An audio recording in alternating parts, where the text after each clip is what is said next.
Hey guys, I'm back with some Christmas and New Year's updates, so I'm gonna take a quick run through the car here.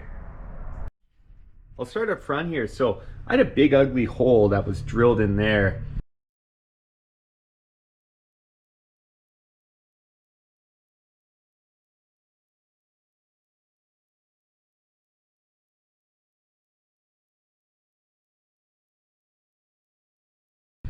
Kind of cut out, and what I did is I just built a little patch panel that goes in there now, and you can see the turbo looks much nicer in the engine bay. From the back side you can see that there is still hopefully room for a filter on there, but we'll see how that works. I've also been spending a ton of time wiring this car, so I've gone through the whole wiring harness from front to back. And up at the front here, I've essentially got my two MAC valves. These will be a boost fill and a drain, and dome pressure sensor connection here, which goes onto my wastegate down here. And then this is essentially going to control the closed loop CO2 boost control I'm going to do on this car. Inside the car, I got the 850 cage done recently. I uploaded a video on that, but I've got the cage all painted now. And yeah, maybe I'll show you guys quickly just how this all fits together. So on the driver's side here, you can see I had to notch the speaker grill, which is an easy one. This bar is a handmade cage, so yeah, there's not a lot of compound bends in it. So sometimes this bar will be further over here, but I did have to put a little notch in my dash bezel, which is just fine. But you can see inside here, the cage looks so good now that it's painted. It looks factory. It totally clears everything. I got the factory seats in here and they fit nicely. Up here I've got the factory seat belt, which will pull out over the swing out bar. That'll still work as well. You can see the back seat also fits nicely. I don't know about ever going back there to sit in there anymore, which is just fine. I don't usually like having people in the back seat. More weight makes the tires rub.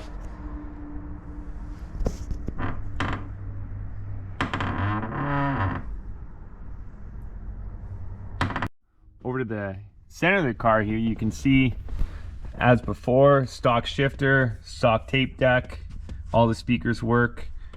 The AC works as well. It's all wired up. So I did have to lose this vent completely, which is okay because my Terminator X screen was there and I never used it anyways. But I actually was able to make the passenger side vent work over there, and maybe I'll show you quick. All right, so to make this passenger side vent work, the factory tube ends kind of right in here, and there's a plastic piece that comes out and goes into the back of the vent. And what I did is I just got some standard like ducting insulation, that metal aluminum piping, and it just expands out here, squishes a little bit behind the bar and comes out. So wow, you can't really see in here because there's no light, but that pipe actually does come out here, and this vent does blow still. So I guess the passengers will have better AC than me. Yeah, I'd say that's about it for the inside of the car. You can see the carpet's all cut nicely, and it still looks like a factory car inside, which I love. All right, so you can see our trunk now is looking a little bit different as well. I did a whole bunch of rewiring under here.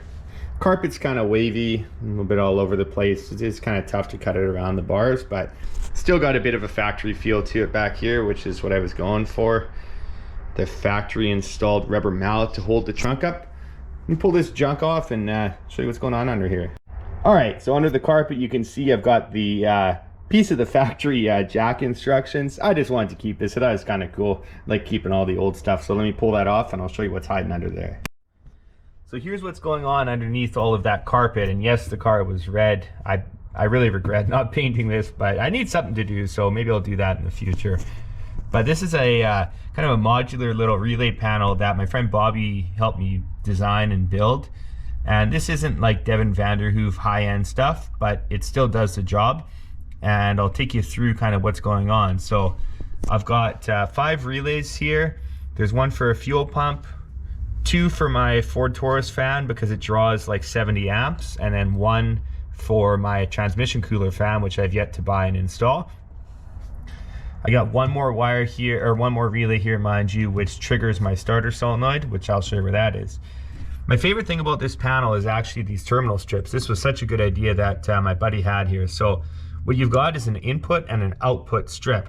So if you ever need to take this panel out of the car, say you want to add an extra relay and you want to keep everything looking pretty, you just pull all these terminal strip wires off up here, and then you're able to remove the panel essentially without having to cut a bunch of wires or anything. So I really like that about it. So all the relays go over here to this blue C panel. So you can see there's all fuses up and down the sides. This is all ground terminals here. That wire goes to the battery, and this is a positive power wire. And then I've got this power wire fused as well through one of these 150 amp circuit breakers, which should be adequate.